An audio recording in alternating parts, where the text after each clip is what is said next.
Says now that he's back, he's not looking back, and there's no need to reminisce. I want to correct myself. I apologize. I said you have a personal relationship with Greg Hardy or mentoring him. No, it's Randy Gregory. So let's get that straight first. How do you feel, though, Coach, about Greg Hardy being back in the NFL and playing this weekend? Well, he gets a second chance, an opportunity, and you got to give Jerry and Stephen Jones a lot of credit. You know, they've done this before with players. I wish they would have coached him up prior to him meeting the media. Yes. That would probably have been my way of going about doing it as a head coach. And I said, let's make sure that we understand he's going to face the media here when he's eligible to play. And we got to make sure that he understands there's some things he needs to touch upon. And it's not about football. And we have to go back a little bit. And I think he has to bring that out because that kind of sets the stage going forward. And, you know, he probably didn't get coached up. I wish he had coached him up a little bit better. He could have shown a little bit more humility.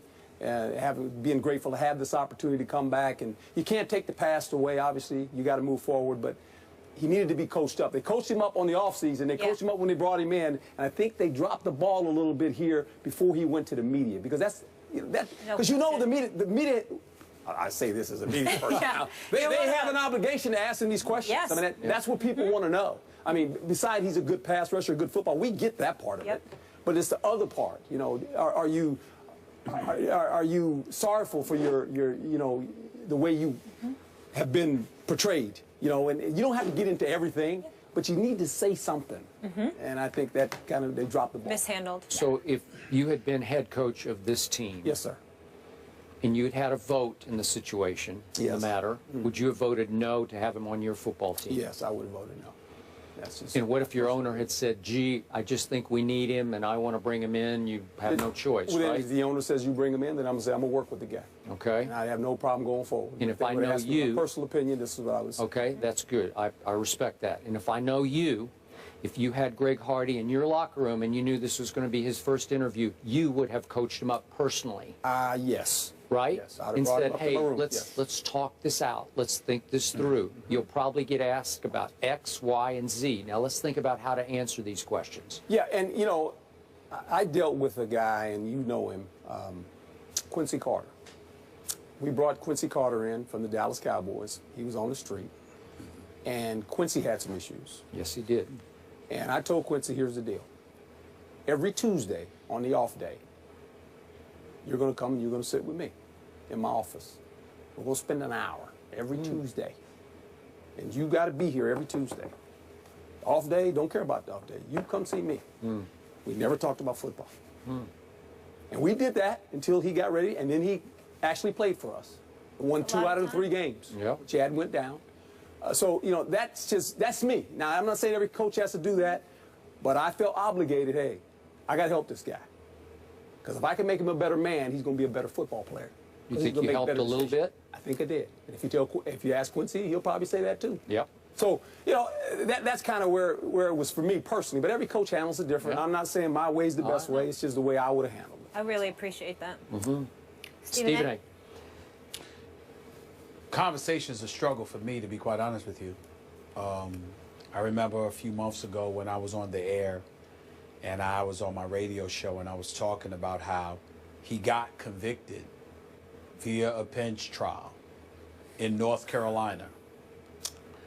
And somebody in the NFL, not the NFL league office, just one of the players, called me and said, Stephen A., I felt the same way.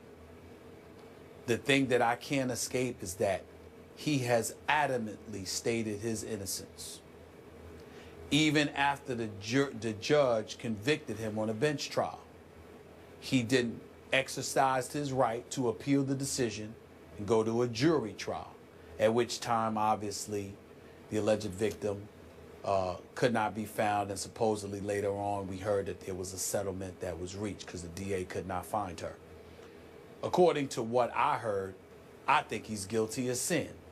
According to what you heard, Skip, you think he's guilty of sin. I do. Evidently, Coach, one would surmise, based on your position, you believe he's guilty. That's fine. But if Greg Hardy doesn't believe he's guilty, we now have a problem. Because we have a problem because here is a guy that doesn't want to confront the issue and clearly has been coached to deflect and evade in a society where it's not going to be allowed. Whether it's via social media or the media members who are literally and officially in front of his face, who are covering the Dallas Cowboys every day, all day long, they're not going to let this go. They're not going to let Greg Hardy, and I can't believe he doesn't see this, they are not going to allow Greg Hardy to play the entire season, simply get sacks, and just move on and talk about football without ever addressing this. They won't let it happen. And if they have to get it, if they can't get it out of him, they're going to bombard Jason Garrett and the players, his teammates in that locker room, until they get something. Some level of contrition, some level of admission, some level of any kind of explanation as to what has happened. This guy, right now, I think that we need to step up, regardless in this PC world that we're living in. We have to recognize that we believe he's guilty, particularly emanating from what a judge on a bench trial in North Carolina has validated for us all.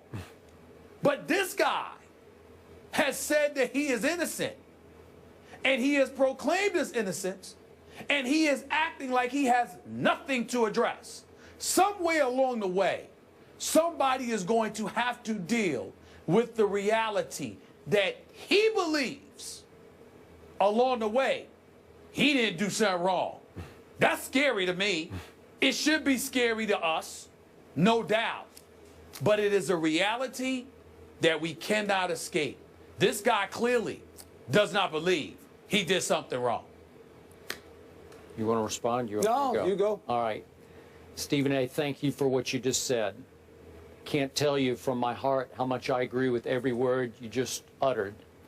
And I'm going to take it one step farther. Not only did he show zero remorse for what happened back in Carolina, clearly, he was so emboldened in his new role for his dream team, the Dallas Cowboys, lifelong dream of playing for my Dallas Cowboys. He was so emboldened, he had the audacity to use the phrase without flinching or any regret, I'm going to come out guns blazing, when we all know that his accuser testified that she was thrown onto a couch full of semi-automatic weapons. And he had the audacity, without a single ounce or flinch of regret, to talk about how attractive Tom Brady's wife is. Hope she comes to the game, hope she brings her sister and all of her friends. And then to even think the joke was so funny that he went on to say that he votes for Pro Bowl quarterbacks based on how attractive their wife or girlfriend is. Really?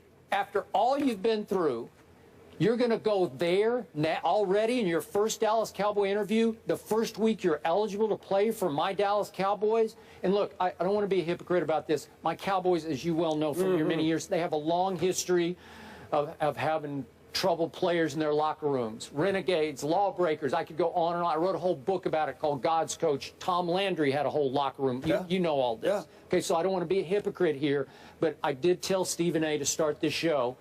It made me ashamed, made me embarrassed, made it very difficult for me to root for my Cowboys this Sunday because I have to also root for him. And I was on the record, as Coach Herm said.